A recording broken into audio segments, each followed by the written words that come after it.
Throughout history, humans have always fought each other, tribe against tribe, village against village.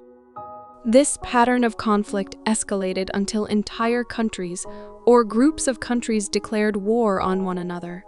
However, none of these conflicts reached the catastrophic level of the one that unfolded at the beginning of the 20th century. This video is about the First World War, also known as the Great War.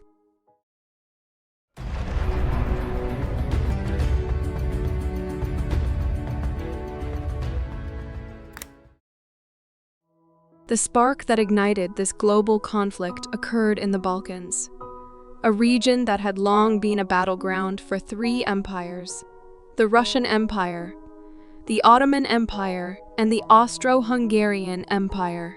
Each sought to dominate the Balkans, a situation that was intolerable for the Slavic people living there. This tension culminated in the assassination of the Crown Prince of Austria, Archduke Franz Ferdinand, on June 28, 1914, in Sarajevo. Gavrilo Princip, the assassin, shot Franz Ferdinand and his wife Sophie before being captured, narrowly avoiding suicide. Princip was not acting alone. He was part of a group supported by Serbia. The assassination occurred at a time when Europe was already on edge. Relations between nations had become dangerously strained. Countries were arming themselves, forming alliances, and preparing for the worst. It was like a man standing on a rug, and the assassination was the act of pulling it out from under him. Franz Ferdinand and his wife died on their way to the hospital. The people of Sarajevo were unaware that this assassination was backed by Serbian military officers. Nevertheless, the conclusion reached by Austria and much of the world was that Serbia, through this act, had placed itself in grave danger. The Austrian public was enraged, leading to widespread violence against Serbians in Sarajevo. Shops, churches, and schools were vandalized, and anything related to Serbia was destroyed. In the chaos, 200 Serbians were arrested, with many meeting grim fates. Some were hanged, others slaughtered, while a few managed to escape with their lives. Austria's chief of staff, Franz Conrad, understood that the assassination was not merely the act of a fanatic, but a declaration of war by Serbia against the Austro-Hungarian Empire. He insisted that Austria-Hungary should respond with war to prevent the royal family from becoming entangled in ethnic conflicts in the future. However, the assassination did not immediately trigger war across Europe. Diplomatic relations, though tense, remained stable for a time. But behind the scenes, Austria was planning its revenge against Serbia, while trying to avoid a wider conflict involving Serbia's powerful allies. The Austrian chief of staff constantly pushed Emperor Franz Joseph, arguing that war with Serbia was inevitable. The emperor hesitated, asking, "But what if we are attacked from another direction, especially by Russia?" The chief of staff reassured him that Germany would stand by them. On July 6, the German Kaiser Wilhelm II confirmed this, saying, "Whatever decision you make, you will find us at your side." This decision was made without fully considering its consequences. Neither the Kaiser nor the military leaders paused to reflect on the risks involved. They could not predict how Russia would react. If Austria attacked Serbia, Russia might intervene, and Germany would be drawn in to defend Austria. Despite this, the German military believed Russia would stay out of the conflict, fearing internal revolutions. Based on this assumption, Germany gave Austria the green light to settle its score with Serbia. Confident that war would not break out, the German Kaiser was on vacation, unaware that he had lit a fuse that would soon engulf the world in flames. During the trial of Gavrilo Princip and his accomplices, evidence surfaced that Serbian military officers were involved in the assassination. This was the excuse Austria needed to escalate the situation. They issued an ultimatum to Serbia, knowing it would be rejected, thereby paving the way for war. Even if Serbia had accepted the demands, Austria would have found another pretext to declare war. On July 23, 1914, Serbia received Austria's ultimatum. Slavka Mihailovich described the atmosphere in her diary, saying, "The news spread quickly. The streets and bars were crowded with anxious people. Everyone was wondering how the government would respond to this crisis." Meanwhile, the German Kaiser remained in Norway, enjoying his yacht and dismissing the possibility of war. He believed that Serbia would not dare to confront Austria. But with an ally like Russia, Serbia might reconsider.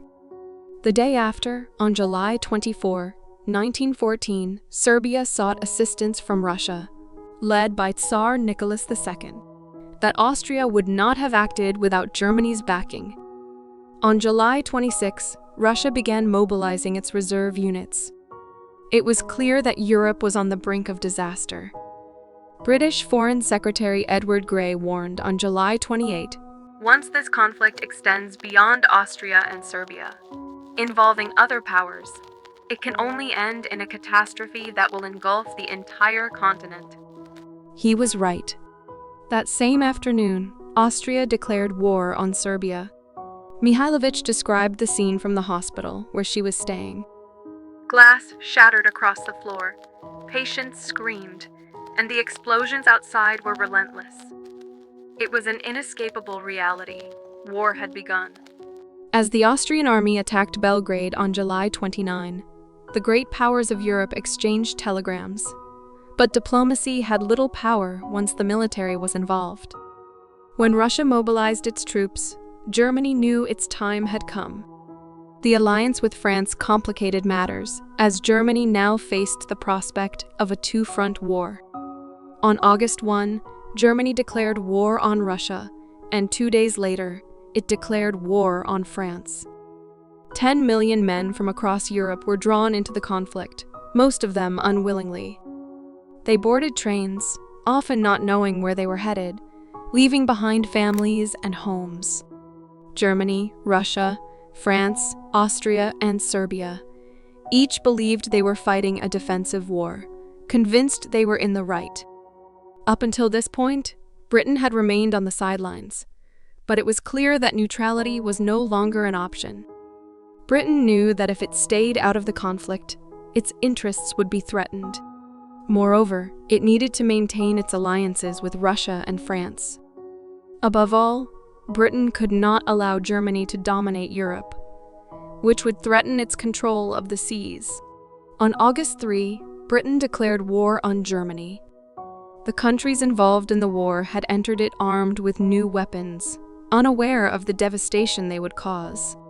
The Austrian army showed no mercy to the Serbian people, burning homes, looting, raping, and killing. The brutality was unimaginable. On August 12, in the mountains of Serbia, the Austrian army encountered fierce resistance. The Serbians, familiar with the terrain, lured the Austrians into a deadly trap. The Austrian army was decimated, forcing a retreat. Austria had underestimated Serbia, thinking revenge for their crown prince would be easy. But Serbia stood firm, delivering a crushing defeat. Meanwhile, the German army was engaged on two fronts, against Russia in the east and France in the west. Germany struggled to break through French defenses, but found a weak point in Belgium. The German general Alfred von Schlieffen had devised a plan to defeat France by attacking through Belgium, then turning east to fight Russia. His successor, General Helmuth von Moltke, implemented this plan. Germany forced Belgium to choose between allowing passage or facing invasion. Belgium, relying on its fortifications, refused. But the Germans were armed with powerful Beretta cannons, which obliterated the Belgian defenses. A Belgian colonel described the devastation. "The ventilation system failed. Dust filled the air, and soldiers struggled to breathe. People began to suffocate, their faces twisted in agony." The German assault left Belgian soldiers dead or severely burned. By August 16, all of Belgium's forts had fallen to Germany. But the resistance continued. Belgian and French snipers targeted advancing German troops, leading the Germans to suspect civilians of aiding the enemy. In response, General von Moltke issued a warning. Anyone resisting would be considered a terrorist and executed. The Germans took civilians as human shields, but their advance was still met with fierce resistance, leading to brutal reprisals against the Belgian population. The atrocities committed by Germany in Belgium were used by the Allies as propaganda to sway public opinion. Belgium was portrayed as a brave, innocent nation, while Germany was seen as a ruthless aggressor, slaughtering civilians without mercy. An ambulance driver wrote to his son, "How are your studies? Don't skip your European geography lessons, because it seems to me that the maps will change." This was just the beginning of a conflict that would forever alter human history. For more detailed information, you can read The First World War by British author Hugh Strachan,